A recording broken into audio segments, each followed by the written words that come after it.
떨어져서 누구의 목덜미를 치면 죽었을 거고, 이 상황을 알 수가 없는 거예요. 오 주여, 그만 내려보지도 못하고 그냥 그만 너무 놀란 거예요. 그래도 또 생각이 또 궁금해서 그래서 이렇게 내려다봤대요. 그랬더니요, 바람이 싹 불더니만은 이 그만이 큰 이 유리장 하나가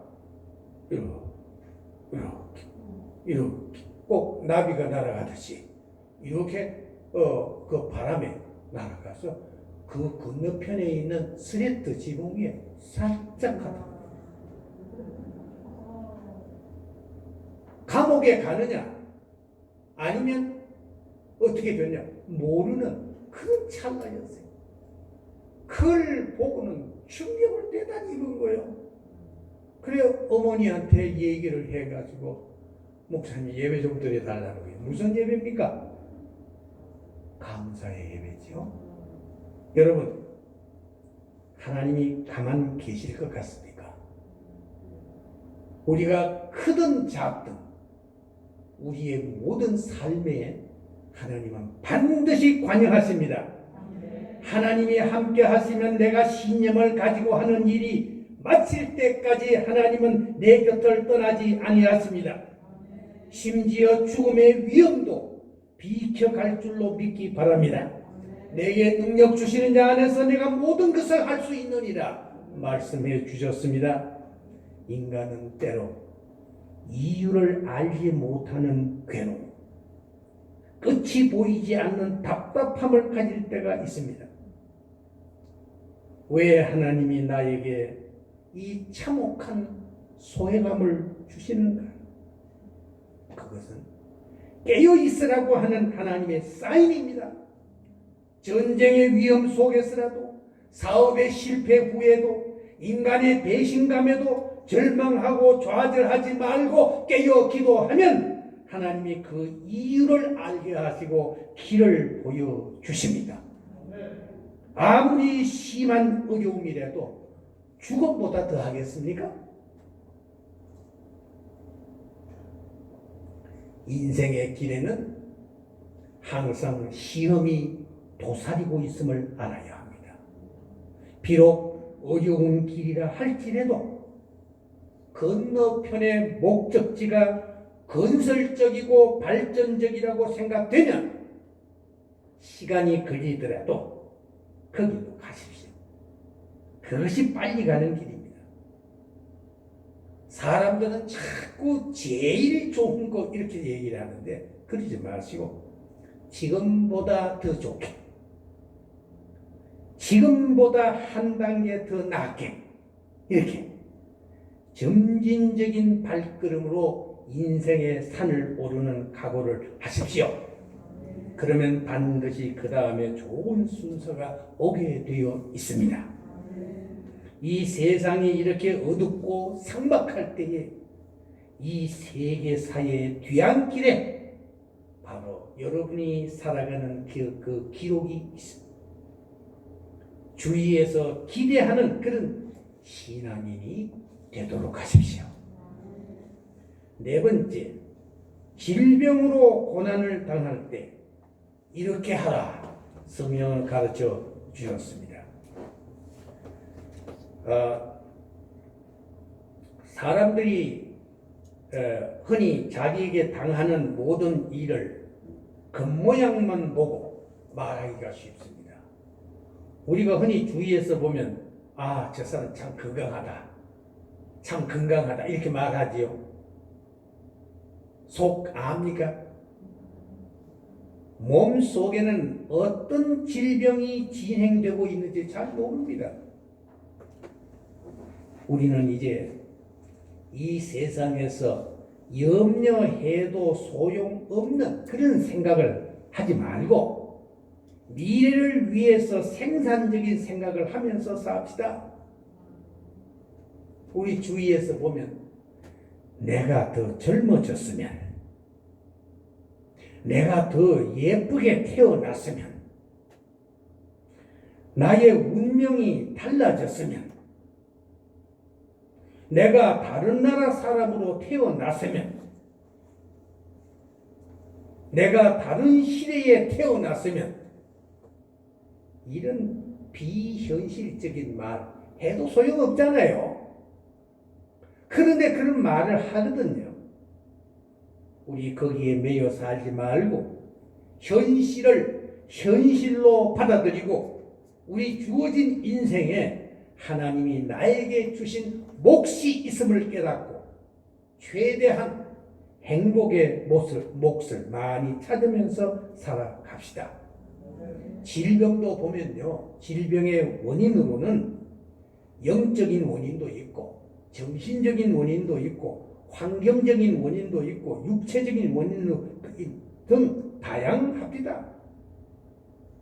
우리는 그 원인을 정확하게 알 수 없습니다. 그래서 먼저 성경의 모델을 한번 살펴보아야 합니다. 구약시대의 히스기야 왕의 방법입니다.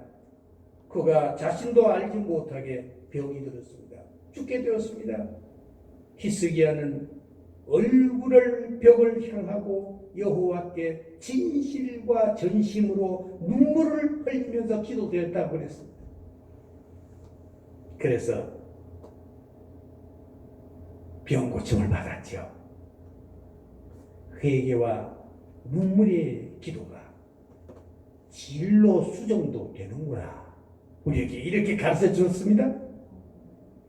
가나안 이방 여자가 자기 딸의 병을 고쳐달라고 했을 때에 얼핏 보면 인간 차별하는 것 같이 보였습니다. 그러나 사실은 예수님이 보실 때에는 믿음을 시험한 것입니다. 이방 여인이라는 그 관념으로 본 것이 아니라 믿음의 사람으로 자존심을 버리고 분명히 믿음 위에 섰느냐 아니냐를 보신 것입니다. 그래서 결국은 치유함을 받았잖아요. 예수님 시대에 12의 혈류병든 자가 예수님을 만나는 장소로 인도하신 것은 하나님이 해주신 일이고 그 다음에 믿음으로 예수님의 옷자락을 만지는 일은 자기가 행한 몫입니다. 그래서 마가복음 5장 30절에 보면 예수께서 그 능력이 자기에게서 나간 줄을 곧 스스로 아시고 이렇게 기록하고 있습니다. 예수님은 그 여인에 대해서 상세한 모든 걸 모릅니다. 다만 그 영혼을 향해서 이미 아십니다. 우리 신자들이 은혜를 받고 감동을 받고 영감을 받고 기적을 받는 것은 다 주님의 것이 임한 것입니다. 자기 몫을 아는 것이 참 중요했습니다. 예수님이 베데스다 목가에 앉은 38년 된 병자에게 손을 내밀었습니다. 네가 나았고자 하느냐? 예수님의 이 질문은 우리 모든 인간에게 무한한 위로와 희망의 말씀입니다. 사람들이 이 병자같이 무엇을 원합니까? 도와줄 사람이 없습니다. 무슨 신통한 방법 없습니까? 이런 생각을 갖고 있습니다. 예수님은 그 병자에게 자리를 들고 일어나라고 했습니다. 자리를 들고 일어나는 자에게 기적을 주셨습니다. 자리를 바꾸는 용기, 안전자리에서 일어서는 용기, 사람을 보지 말고 위로 하나님을 바라보는 용기, 그 메시지를 주시려고 하는 기적이었습니다. 38년이 무슨 문제입니까? 12해가 무슨 문제입니까? 왜 그 숫자를 거기다 기록했습니까? 그게 주님 앞에서는 아무 소용이 없다는 뜻입니다. 마가복음 10장 52절에 예수께서 이르시되 가라 네 믿음이 너를 구원하였느니라 하시니 그가 곧 보게 되어 예수를 길에서 따르니라. 빌립보서 2장 27절에 그가 병들어 죽게 되었으나 하나님이 그를 긍휼히 여기셨고 그뿐 아니라 또 나를 긍휼히 여기사 내 근심 위에 근심을 면하게 하셨느니라. 야고보서 5장 15절에 믿음의 기도는 병든 자를 구원하리니 주께서 그를 일으키시리라. 혹시 죄를 범하였을지라도 사하심을 받으리라. 이러므로 너희 죄를 서로 고하며 병 낫기를 위하여 서로 기도하라. 의인의 간구는 역사하는 힘이 많으니라. 바울은 자신의 병을 고쳐달라고 3번이나 호소했지요. 근데 하나님은 내 은혜가 네게 족하다라고 거절하셨습니다. 바울은 거절도 응답으로 받아들였습니다.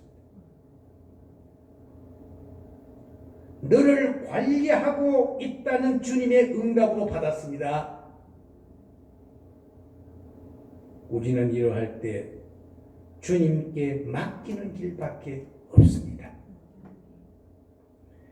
이제 5째, 섭섭함을 느낄 때 이렇게 하라 가르쳐 주었습니다. 예수님은 제자들과 함께 전도 활동을 이렇게 하실 때에 한 곳에 갔더니만은 제자라고 스스로 제자가 되겠다고 나선 사람들 가운데 그만 떨어져 나가고 있어요. 그때 예수님께서 12제자들이 거기 옆에 같이 있었습니다. 너희도 가려느냐? 이렇게 예수님이 물으셨습니다.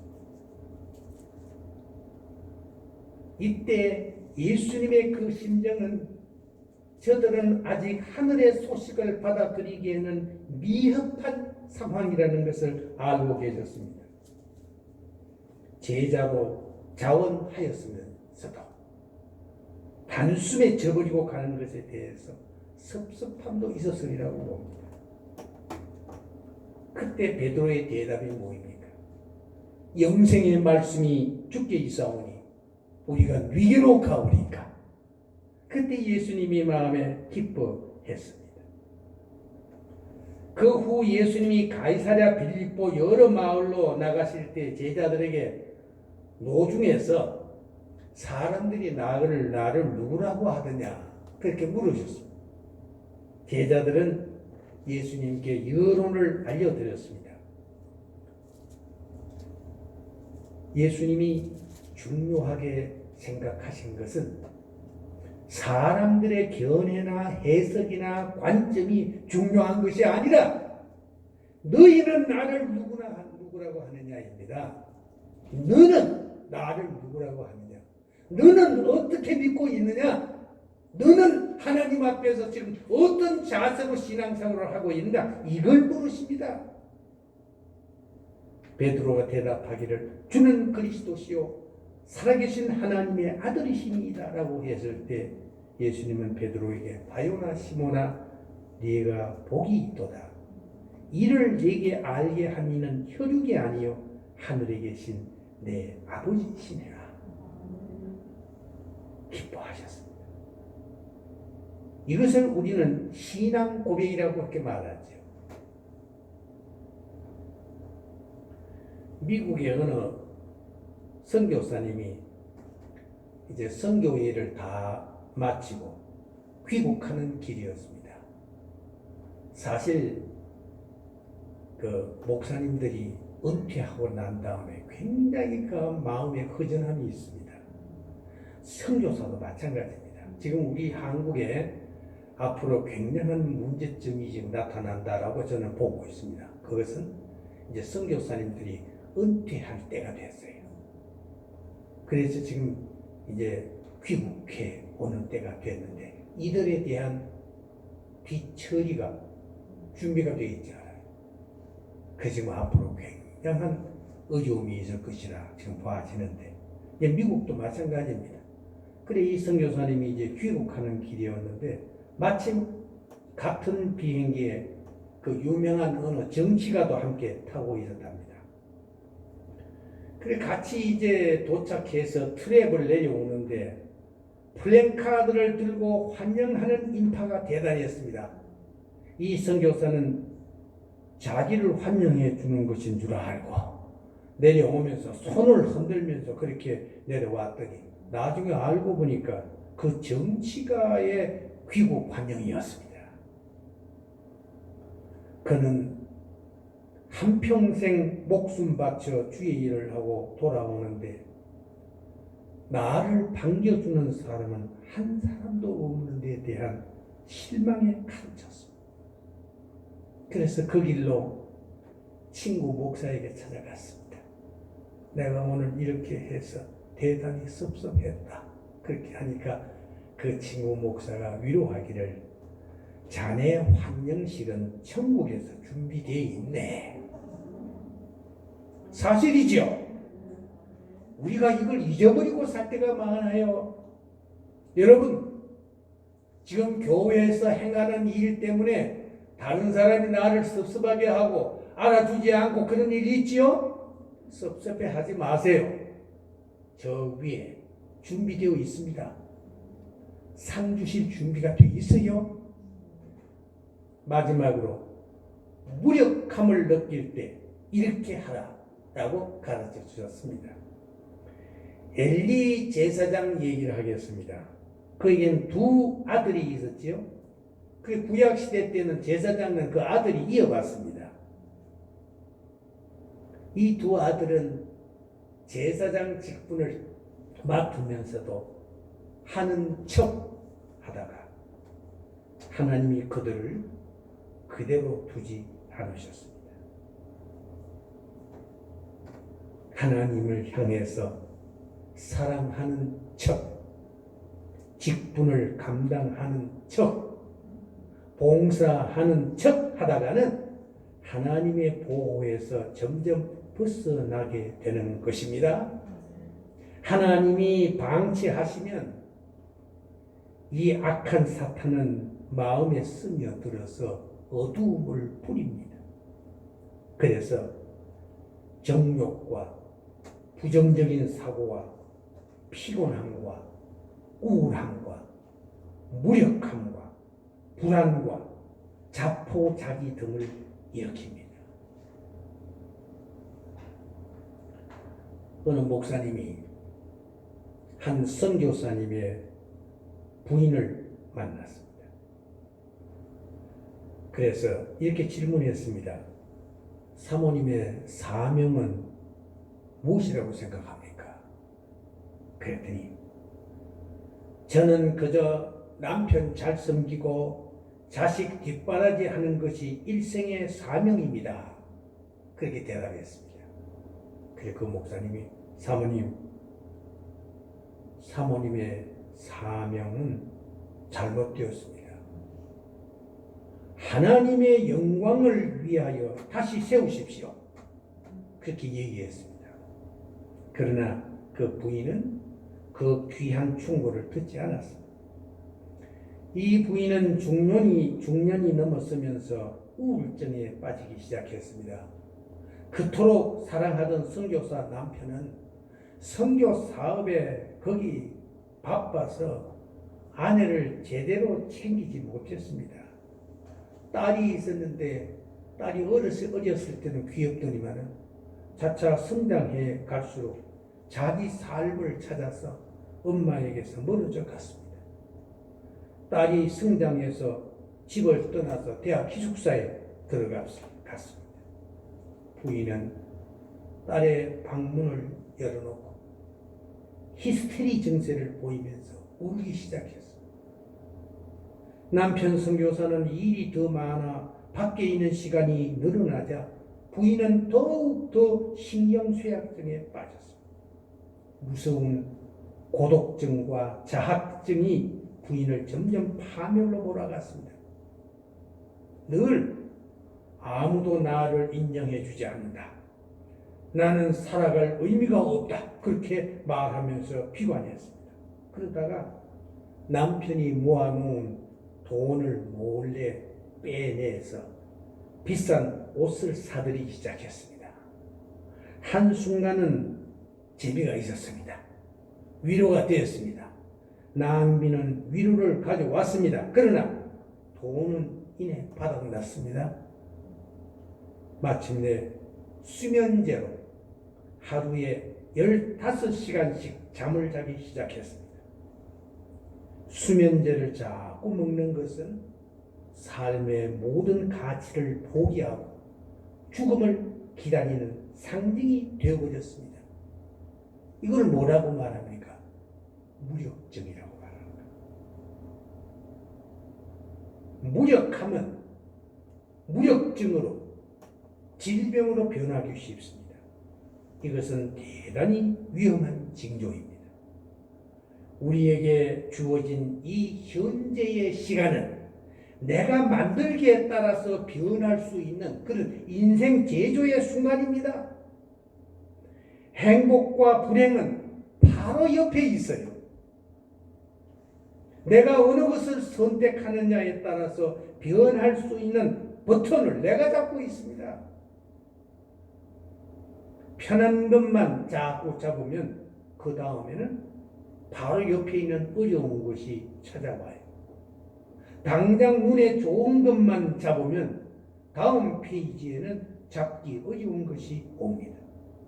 그러므로 지금까지 인생을 승리로 살아온 이들의 조언을 들어야 합니다. 깊이 인생을 생각하며 조급하게 굴지 말아야 합니다. 그래서 망고의 진리인 성경 말씀을 앞에 놓고 그것을 잡고 실행하면서 나가는 그런 새로운 시각을 열어나가야 합니다. 이것이 인생의 유일한 대안입니다. 기도하겠습니다. 거룩하신 우리 주님, 오늘도 이 어려운 시국에 우리들은 주의 전에 나와 이렇게 머리를 숙였습니다. 온 세계에 지금 큰 충격을 주는 일들이 벌어지고 있는 이때에 우리는 하나님의 말씀에 귀를 기울여 우리를 향하신 하나님의 소리를 들을 수 있게 해 주시옵소서. 우리에게 신령한 눈을 뜨게 해 주시고 우리의 심령에 놀라우신 예민한 감각을 하나님께로 향해 돌리게 해 주시옵소서.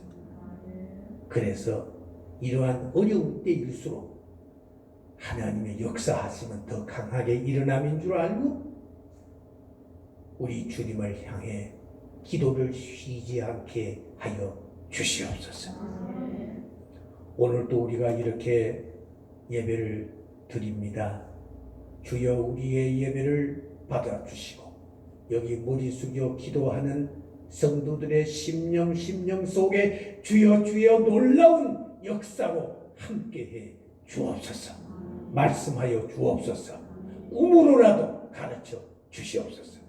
예수님의 이름으로 기도하옵나이다. 아멘. 네, 감사합니다. 한 주간도 말씀으로 기도로 승리하는 우리 모두가 되기를 원합니다. 자리에서 일어나셔서 찬송하심으로 찬송하시겠습니다.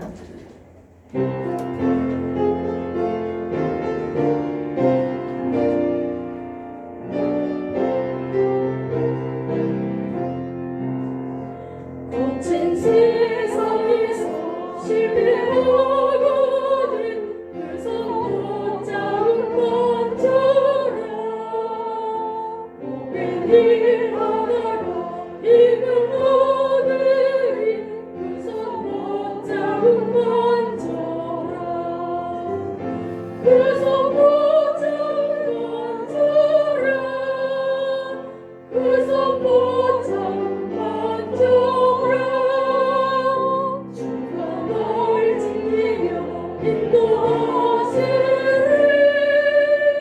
그 손 붙잡은 먼저라 내가 어둠 속을 걸어갈 때에 그 손 붙잡은 먼저라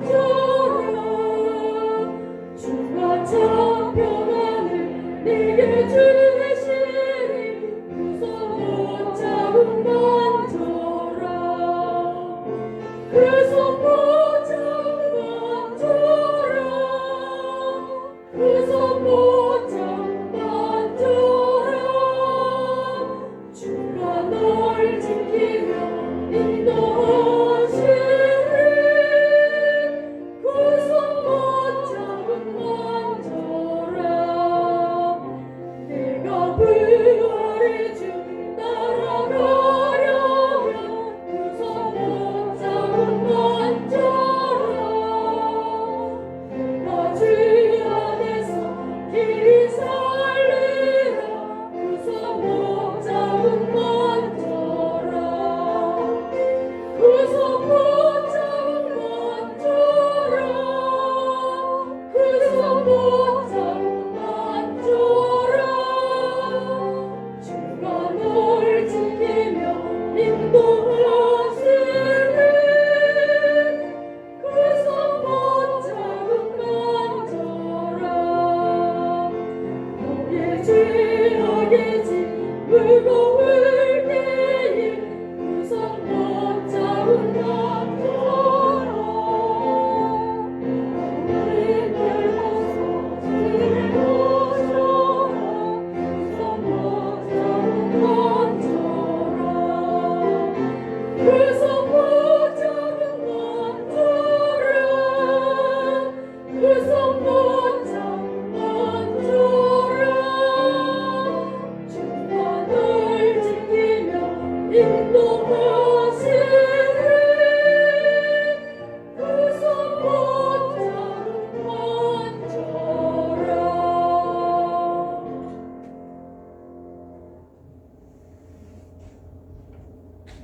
거룩하신 우리 하나님, 오늘 또 주의 존전에 나와 주님 앞에 예배를 드리면서 귀한 예물 바쳤습니다.